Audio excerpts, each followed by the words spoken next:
नमस्कार। मैं आज जनरली इंजीनियरिंग स्टूडेंट्स से मिलने के लिए आया हूँ and my self doctor Mayank.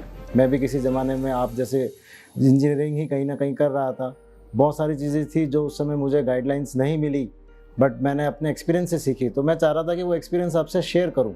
तो अभी से ही आप अपना करियर बनाने में, इस देश को आगे बढ़ाने में महत्वपूर्ण योगदान दे सकें। तो बेसिकली देखो, आप लोगों ने सबने इंजीनियरिंग चूज़ करी है, तो आपको पता होना चाहिए कि भाई हम जब तक रहेंगे तब तक हमारे पर स्टैम्प रहेगा कि वी आर द इंजीनियर्स।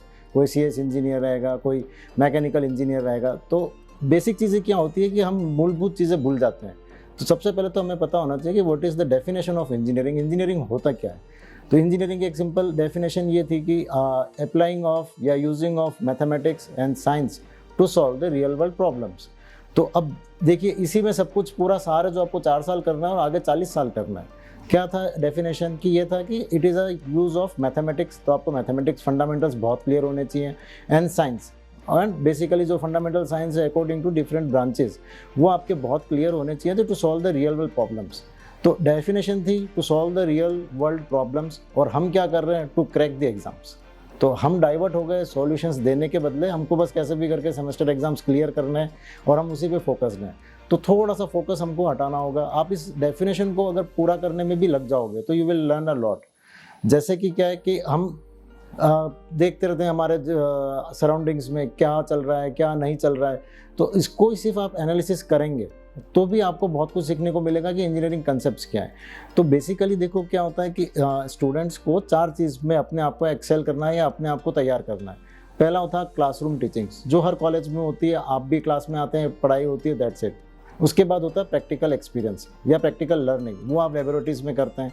वो हमको अच्छे अनुभव दिलाता है कि हमने क्या पढ़ा, उसको कैसे रियल में प्रैक्टिकल इम्प्लीकेशन करते हैं। जनरली एक इंजीनियर स्टूडेंट यहाँ तक ही करता है, क्यों? क्योंकि उसको ग्रेड्स चाहिए, उसको मार्क्स चाहिए, और उसका मोटो था कि अच्छे से अच्छे परसेंटेज बने। एक्चुअल लर्निंग इसके बाद चालू होती है। जो 2 टर्म्स और थी जो स्टूडेंट्स को आना चाहिए, वो था कि इनोवेशन एंड रिसर्च।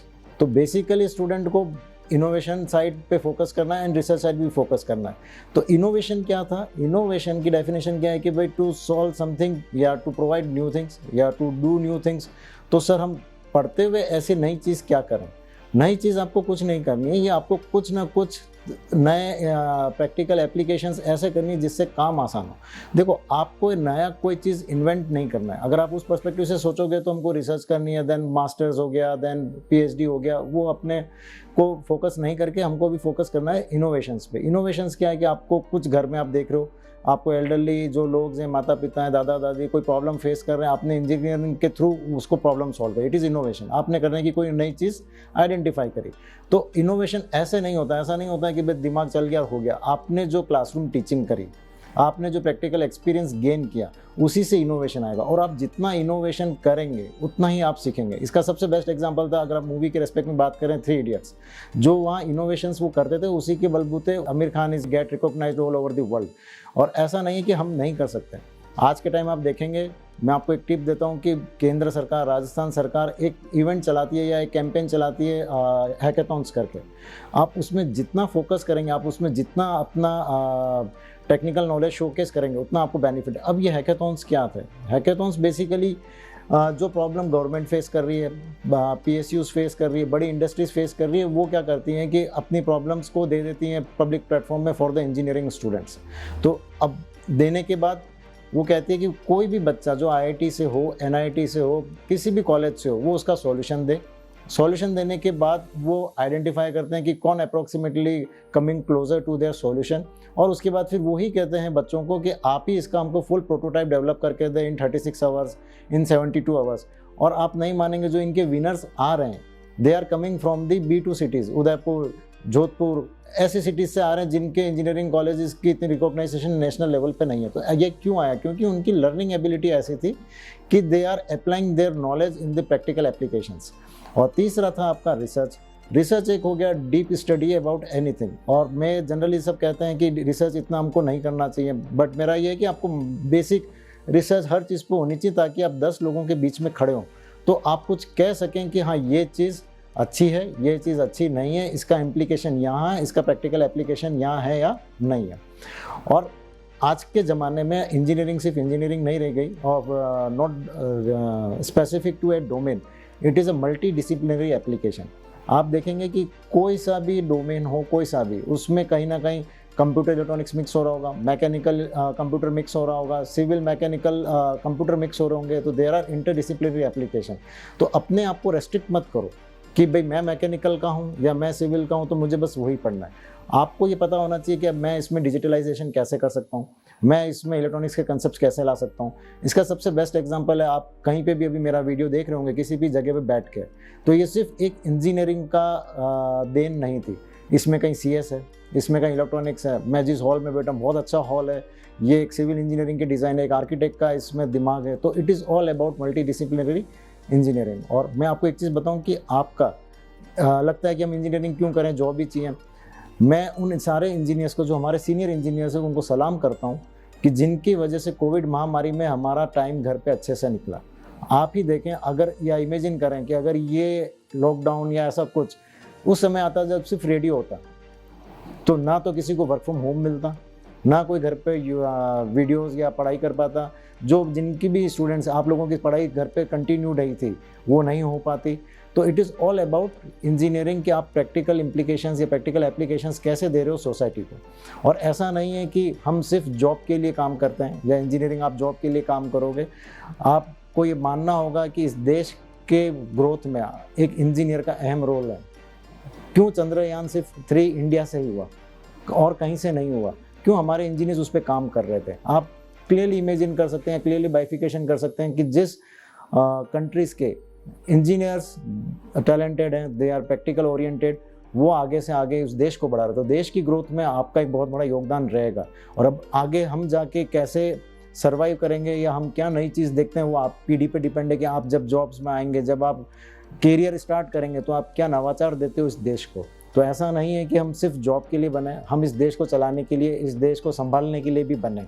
अब ये सारी चीज़ें आपको एक उठ के करना पड़ेगा कि सिर्फ क्लासरूम टीचिंग और प्रैक्टिकल टीचिंग से नहीं होगा। जो मैं बार बार फोकस कर रहा हूँ कि इनोवेशंस पे आइए, फिर आप रिसर्च पे आइए, और आप कोशिश करिए कि आप किसी भी चीज़ को, जो आने वाला ज़माना है वो AI पे रहेगा, आर्टिफिशियल इंटेलिजेंस को कैसे ना कैसे यूज़ करके आपके डोमेन में आप उसको यूज़ करना सीखिए कि उसका एप्लीकेशन क्या है। कोई सा कंप्यूटर साइंस इंजीनियर होगा तो वो देखेगा कि मेरे को उसको कैसे इम्प्रूव करना है। दूसरे ब्रांच के इंजीनियर्स हैं, आपको देखना है कि हम उसको कैसे यूज़ करना है।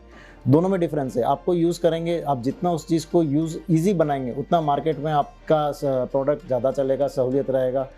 आप एक चीज़ और मैं आपको सबको सजेशन दूंगा कि आप सराउंडिंग्स में सब देखिए कि कोई भी चीज़ कैसे काम कर रही है। अगर इसमें कोई CS के इंजीनियरिंग के स्टूडेंट्स देख रहे हैं तो आप शायद से यूट्यूब या वर्कमॉप के प्रोफाइल्स पे देख रहे होंगे। आप सिर्फ ये इमेजिन करिए या देखिए कि ये प्रोफाइल या ये ऐप या यूट्यूब चलता कैसे। मैं सोशल मीडिया आप यूज़ करते हैं, सपोज एग्जांपल व्हाट्सएप, दिन में 50 बार आप खोलते होंगे, बट शायद से कोई जना सोचता होगा ये काम कैसे करता है। जिस दिन आप ये सोचने लग जाओगे ये काम कैसे करता है और उस पर रिसर्च करोगे, इनोवेशन करोगे, तो your career is in success.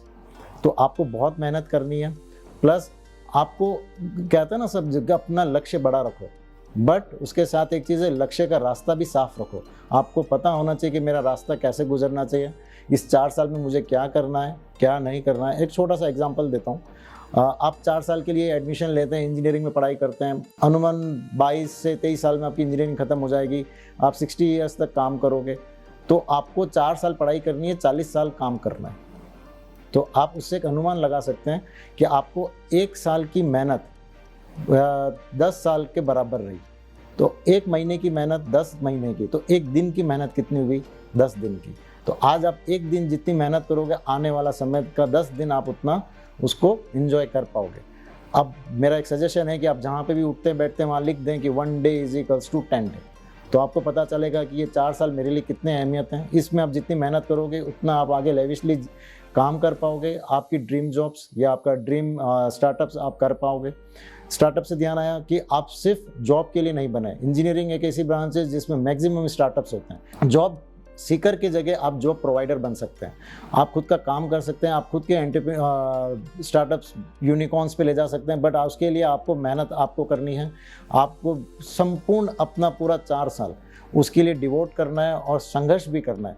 बहुत जगह आजकल प्रॉब्लम्स आती हैं, थोड़ा सा नहीं होने पे हम छोड़ जाते हैं या डाइवर्ट हो जाते हैं। जो एक प्रॉब्लम फेस देखी जा रही है आप थोड़ा सा आपका सेटबैक लगता है या आप थोड़ा सा कुछ नहीं कर पाते हो तो आप पढ़ना बंद कर देते हो।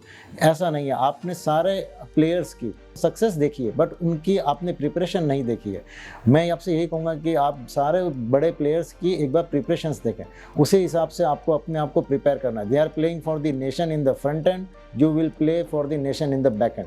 सो अपने आप को इस देश का एक कहता है ना आगे बढ़ाने वाला कंधा मानते हुए आपको अपने आप को तैयार होना है, अपने लिए काम करना है, अपने घर वालों के लिए काम करना है, इस समाज के लिए करना है, इस देश के लिए करना है।